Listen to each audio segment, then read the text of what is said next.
Hello everybody and welcome to the channel. Today, I'm going to be doing something a little bit different than normal. I'm going to be making a tier list for all bombers in the Elder Scrolls Online. Now, I'm not talking about the individual players, but the classes of which they can pull off bombs with. Now, in my personal experience, I have bombed with every class in the Elder Scrolls Online, and you can find those videos here on my channel. But what I wanted to do is give my opinions on each class, what makes them strong, which makes them weak, and where they'd rank on this tier list. So, without ado, let's just get started. First one, the Arcanist. Now, I feel like the Arcanist should be better. It's very survivable.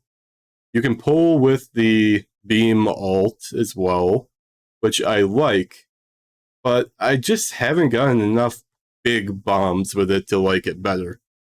I'm going to put this one maybe around a B. The damage is there, but I just haven't gotten it to a way that I like. I don't think it's the class's fault at all. There's good survivability, good regenerations, and the damage is solid. But I just haven't gotten that 100% I like this build. Next one, Dragonknight. Dragonknight's a little bit strange because I've tried maybe 6, 7, 8 different bomb builds. I've tried playing with all different sets. I've tried pulling and no pulls, and mythic and no mythic. I've never been able to make it feel great. I've always been able to make it feel good. The real nice thing about Dragonknight is that you get a bunch of resources restored whenever you ult. And with most classes, unless you're pulling and using corrosive, you will get a lot of resources back and the damage is solidly there. But my problem is I haven't gotten a build on Dragonknight that just feels like it can't beat out everything else. At best, I want to put this one at average. It's better than Arcanist, but it's not as good as Necro, Warden, or Nightblade. So for that, I'm going to put it in A tier, and that's a little bit more cautious. Next one is Necromancer. Now, Necromancer, it sucks at everything else, but it's very good at bombing. We're going to put it right in S tier where it belongs. Why? You can pull with Colossus. Very strong ultimate, very strong debuff, and getting to pull with an ultimate is crazy because you have all that burst damage right out the window right away, and it's so nice. Now, the reason I'm going to put Necromancer in S tier exclusively, well, I shouldn't say exclusively, but it's going to be the reason it shares it with Nightblade very next I'll get to. The big reason is the ultimate regeneration. Ultimate regeneration on Necromancer is insane. With Bitter Harvest, you can get a bunch of ult back every time you bomb a group or people die around you, you just suck the life out of them. You get a heal, you get the ultimate back, and you also get, like, what is it, a 3% damage reduction while you're on that bar? So, it's very useful. And that's what cemented Necromancers as being so strong in my mind. Now, usually we're talking about a Colossus pull, but there are some... You could make an argument that you don't need a pull as long as people are grouped up. But that's the most common way to play it. It's very strong. You're going to see a lot of Necromancer bombers, including yours truly, out there. Next, Nightblade. I don't even have to explain this one. Nightblade is obviously S tier for bombers. Why? Damage is great. Survivability is okay. Probably the worst survivability of all classes, but the Nightblade is famous for high damage, low survivability. And the ultimate generation on Nightblade is nuts. Whether that's from drinking a potion or having Soul Harvest on your back bar, and when you go into a bomb and you wipe out 10 people, you have full ult again. There's no way that you could rank Nightblade bombers anything lower than S tier. Sorc. This one, the damage is really there, I love pulling with negate. Pulling people with negate into a bomb is the funniest thing because they flail for about 2 seconds, realizing they can't heal, and then they blow up. But I found that getting all the burst damage out on time with a negate pull is a little bit awkward. It's definitely there, but I don't think it's as easy as the other classes.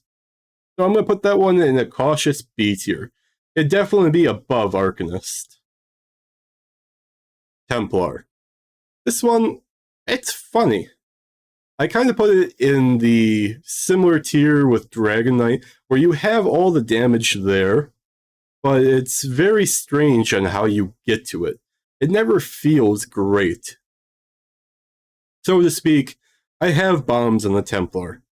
I have quite a few videos. My just latest bombage came out, and there are some Templar clips in there. But nothing I've done on the Templar feels great. And that's the real distinction that puts it away from the GOATs like Necro or Nightblade. You jump on one of those two classes and your bombs feel amazing. Everything feels great. You get on Templar and it's like, this is alright. It could be worse or it could be better.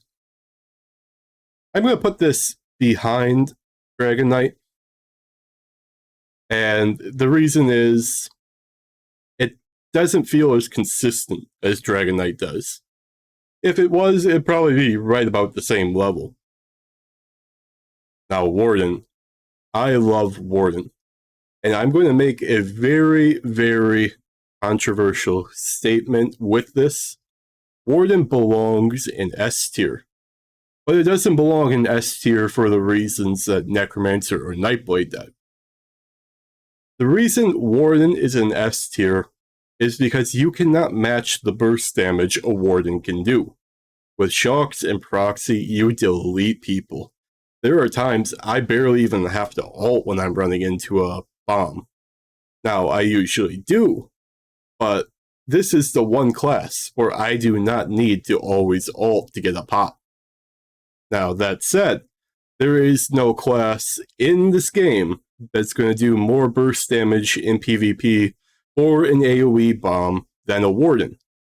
But the one drawback is that it's very hard to time all that damage together.